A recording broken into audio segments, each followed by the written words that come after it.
Ang pelikula ay umiikot sa isang lalaking nagngangalang Woo Jin, na nahihirapan mula sa isang pambihirang kondisyon. Sa kanyang ika-18 na kaarawan, una niyang nalaman ang tungkol sa kanyang kalagayan na siyang dahilan ng kanyang paggising na may kakaibang mukha at katawan tuwing umaga. Nagulat siya at naguguluhan sa kanyang kalagayan noong una kaya't sinabi niya ito sa kanyang ina na si Moon-suk. Nahihirapan itong intindihin siya pero kalaunan ay tinanggap din siya nito. Nagsabi din si Woo Jin sa kanyang best friend na si Sangbek, na tinanggap din siya. Sa suporta ni Moon-suk at Sangbek, sinimulan ni Woo Jin na yakapin ang kanyang kalagayan at natutong mamuhay sa kanyang kakaibang sitwasyon. Tuwing umaga ay nagigising si Woo Jin sa ibang katawan na may iba't ibang edad, kasarian at nasyonalidad. May mga araw na siya ay isang lalaki, isang babae, matanda, bata o kahit isang dayuhan. Dahil sa kanyang kalagayan ay nakakapagsalita siya ng ibang lengguwahe, depende sa kung sino siya paggising niya sa araw na yon. Bagamat palagi siyang bago sa labas, siya pa rin ang parehong tao sa loob. Nakasanayan na niyang makakita ng iba't ibang mukha sa salamin tuwing umaga. Kinukuhanan ni Woo Jin ang kanyang sarili tuwing umaga sa kanyang computer para magtago ng record. Araw-araw ay isang hamon para sa kanya dahil kailangan niyang masanay sa kanyang sarili sa mga pagbabago ng pagiging ibang tao. Dapat niyang isaayos ang kanyang katawan, paningin, boses at iba pa. Mayroon siyang koleksyon ng lahat ng uri ng damit at sapatos na aangkop sa anumang uri ng katawan.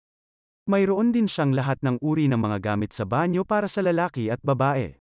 Siya ay nagmamay-ari ng isang Forruptor, isang kagamitan upang suriin ang kanyang paningin araw-araw at isang aparato sa pagsukat ng paa upang sukatin ang kanyang mga paa na tumutulong sa kanya na piliin ang tamang sapatos. Sina Woo Jin at Sangbek ay may kumpanya ng mga kasangkapan na tinatawag na ALX. Ito ay gumagawa ng mga natatanging mataas na kalidad na kasangkapan para sa bawat individual na kliyente. Ang ating bida ay nagtatrabaho bilang isang furniture designer habang si Sangbek ang humahawak sa pagsasaayos at pagbebenta. Ito ay nagpapahintulot kay Woo Jin na magtrabaho sa kanyang sariling tahanan upang maiwasan ng iba na malaman ang tungkol sa kanya. Isang araw ay nakilala ni Woo Jin ang isang magandang babae na nagngangalang Yiso na nagtatrabaho sa isang tindahan ng muebles. Nahulog siya sa kagandahan, pag-iisip at mabait na ugali nito. Nagsisimula siyang bumisita sa tindahan araw-araw upang makita siya, at lingid sa kaalaman ng babae ay kinakausap niya ito sa iba't ibang katauhan sa bawat pagkakataon. Ngunit sa kabila ng pagbabago ng kanyang hitsura, pare-pareho pa rin ang pagtrato niya kay Yiso. Naghintay si Woo Jin hanggang sa magising siya bilang isang gwapong lalaki upang sa wakas ay maimbitahan na niya si Yiso sa isang date. Dinala niya siya sa pabrika ng ALX sa una nilang date dahil nagpahayag ito ng matinding paghanga sa mga produkto ng ALX sa maraming pagtatagpo nila ni Woo Jin. Kumain sila ng sushi at masaya silang magkasama, pagkatapos ay inimbitahan niya muli ito sa isang date kinabukasan. Gusto niyang makipagtagpo sa kanya na pareho pa rin ang mukha kaya hindi siya natulog magdamag para hindi magising na ibang tao kinabukasan. Ito ay nagpatuloy ng ilang araw kaya si Woo Jin ay wala ng tulog sa bawat pagdaan ng araw. Ang dalawa ay nagsimulang mahulog sa isa't isa at halos hindi na mapaghiwalay.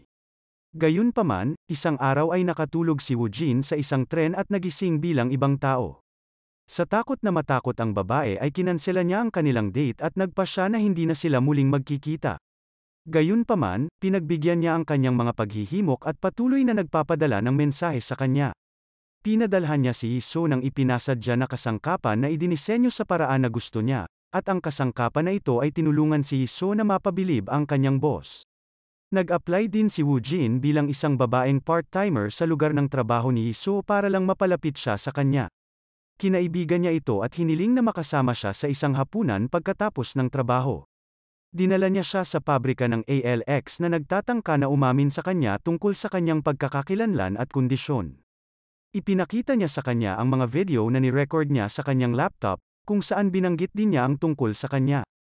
Sinabi niya sa kanya ang tungkol sa mga pag-uusap na ginawa nila sa hapunan, ang mga tungkol sa kasangkapan, gitara at musika. Gayunpaman, nahihirapan si Yiso na paniwalaan ito at sa tingin niya ay isang nakakasakit na kalokohan ang ginagawa niya sa kanya. Sinabi niya kay Woo Jin na huwag nang makipag-ugnayan sa kanya sa kalumabas ng bodega. Napaiyak si Woo Jin at nalunod sa kawalan ng pag-asa. Si Yiso sa lalong madaling panahon ay nagsimulang mag-isip, kung paano kung nagsasabi ito sa kanya ng totoo. Ang mesa na iniregalo niya sa kanya ay nagpapaalala sa kanya sa araw-araw. Isang araw ay nagpasya siyang makipagkita kay Woojin at pinuntahan siya sa bahay niya.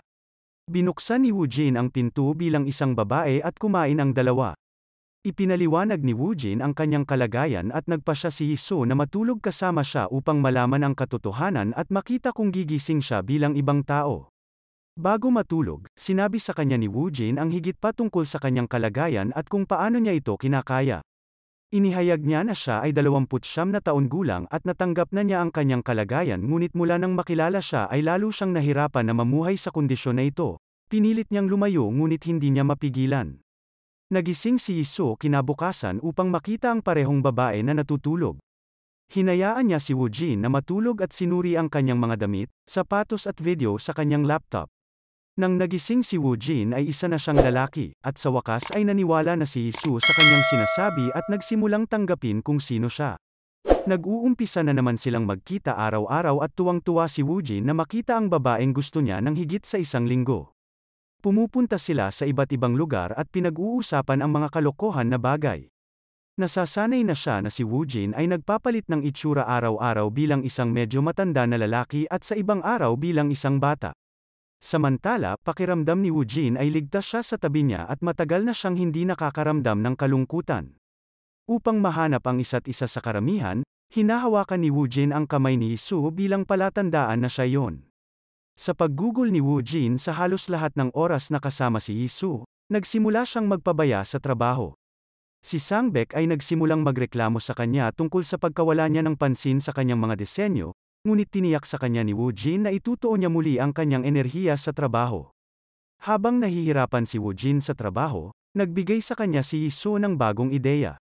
Pinayuhan niya siya na magsimula ng pangalawang linya ng ALX na may mga pamantayan na laki sa katamtamang presyo. Magbibigay daan ito sa maraming tao upang mabuksan ang mundo ng ALX at makapagbukas ng mga bagong pinto para sa kumpanya. Gustong-gusto ni Woojin ang ideya na ikinagulat ni Sangbek dahil palagi niyang inaayawan ang anumang mga bagong ideya na sinasabi niya. Isang araw ay nagkaroon ng pagtitipon ang furniture studio ni Jisoo at nakatanggap si Woojin ng imbitasyon. Ang boss ni Jisoo ay nasasabik na makilala ang may-ari ng ALX na kasintahan niya. Interesado rin siyang makilala ito dahil ang bawat isa ay naglalarawan ng magkakaibang tao kapag pinag-uusapan ang kasintahan ni Jisoo. Sa kasamaang palad sa araw ng party ay nagising si Woojin bilang isang matandang babae, kaya bumalik siya sa pagtulog at buti na lang ay nagising siya bilang isang desenteng lalaki.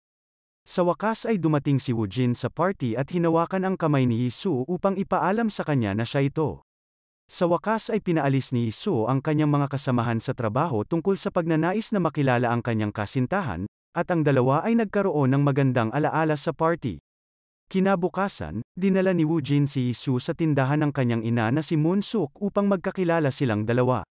Masaya si Moonsuk na sa wakas ay nakahanap na ang kanyang anak ng taong makakasama niya habang buhay.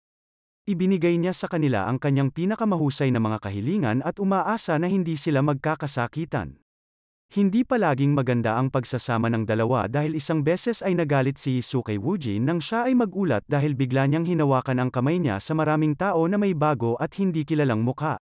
Nang makitang masama ang loob ni Jisoo ay humingi siya ng tawad at nangakong hindi na mauulit. Nang makita ni Sangbek ang dalawa na mahal ang isa't isa, tinanong ni Sangbek ang kanyang kaibigan kung bakit hindi pa siya nagpo-propose ng kasal kay Jisoo. Iniisip na din ito ni Woojin, ngunit maraming dahilan ang pumapasok sa kanyang isipan. Sa panghihikayat ni Sangbek, nagpasya siyang mag-propose sa babae. Nagsumikap siya ng husto upang magdisenyo ng singsing para sa kanya. Samantala, ang mga tao ay nagsimulang magchismis tungkol kay Jisoo pagkatapos nila siyang makita na kasama ang iba't ibang lalaki araw-araw. Nagsimula itong magdulot ng pinsala sa kanyang kalusugan at lalo siyang nagiging makakalimutin. Nagsimula din siyang uminom ng mga gamot upang makayanan ang kanyang stress, pagkabalisa at hindi pagkakatulog. Sa gitna ng lahat ng ito, binanggit ni Woojin ang paksa ng kasal kay Jisoo at gaya ng inaasahan ay hindi siya masyadong interesado sa kasal sa ngayon. Sinabi niya sa kanya na maraming bagay ang dapat isaalang-alang bago magpakasal. Sinabi niya din na sa tuwing tumitingin si Woojin sa salamin tuwing umaga ay kailangan niya ng oras para tanggapin ang sarili, suriin ang kanyang paningin, at sukatin ang kanyang mga paa. Kaya ganoon din siya, kailangan din niya ng panahon para pag-isipan na pakasalan ang lahat ng iba't ibang tao. Hindi rin niya maisip kung paano niya siya ipapakilala sa kanyang mga magulang. Ang tugon ni Jisoo ay talagang ikinilungkot ni Woo Jin, dahil ang akala niya ay nasa iisang pahina sila ngunit tila dalawang magkaibang libro ang kanilang binabasa. Ang pag-uusap nila ay nagpalala sa kalagayan ni Jisoo kaya't umiinom siya ng mataas na dosage ng kanyang mga gamot, dahilan para siya ay magkasakit at isugod sa ospital. Nalaman ni Woo Jin na umiinom siya ng pills para sa kanyang stress at kawalan ng tulog. Nakahanap din siya ng audio message ng psychiatrist ni Jisoo na nagpapayo sa kanya na huwag munang makipagkita kay Woo Jin para sa kanyang mental health. Si Woo Jin ay nabigla sa lahat ng mga pahayag na ito. Iniisip niya kung kasalanan ba ni Jisoo dahil hindi nagsabi sa kanya o kung masyado siyang naging bulag para hindi mapansin na si Jisoo ay tahimik na nagdurusa. Sa huli ay napagpasyahan niya na siya ang nabulag ng pantasya. Hindi makahanap ng paraan si Woo Jin para maresolba ito kaya pinuntahan niya ang kanyang ina.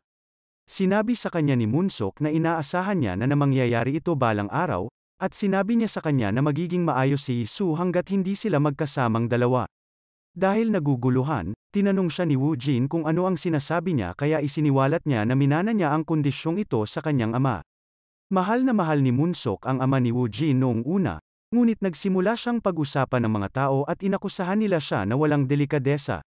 Sinubukan niyang hindi pansinin ito, ngunit isang araw ay nawala ang ama ni Woo Jin. Nag-iwan siya ng liham, humihingi ng tawad sa kanya dahil ginawa niyang impyerno ang kanyang buhay.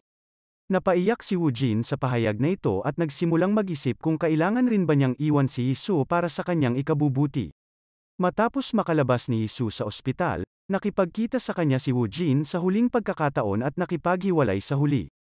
Sinabi niya sa kanya na ito ang tama at hiniling sa kanya na tumigil sa pag-inom ng mga gamot na iyon saka naglakad palayo. Ang paghihiwalay ay ikinawasak ni Jisoo, iniisip si Woo Jin araw-araw. Lumipas ang 10 buwan, nakakatulog na si Jisoo ng walang pills pero miss na miss niya pa rin si Woo Jin. Isang araw, ipinakita ng boss ni Jisoo ang mga disenyo ng kasangkapan mula sa isang website ng Czech at hiniling sa kanya na hanapin ang mga detalye ng designer. Napansin ni Jisoo ang estilo ng trademark ni Woo Jin sa mga disenyong iyon at pinaghihinalaan niya na siya ang taga-disenyo.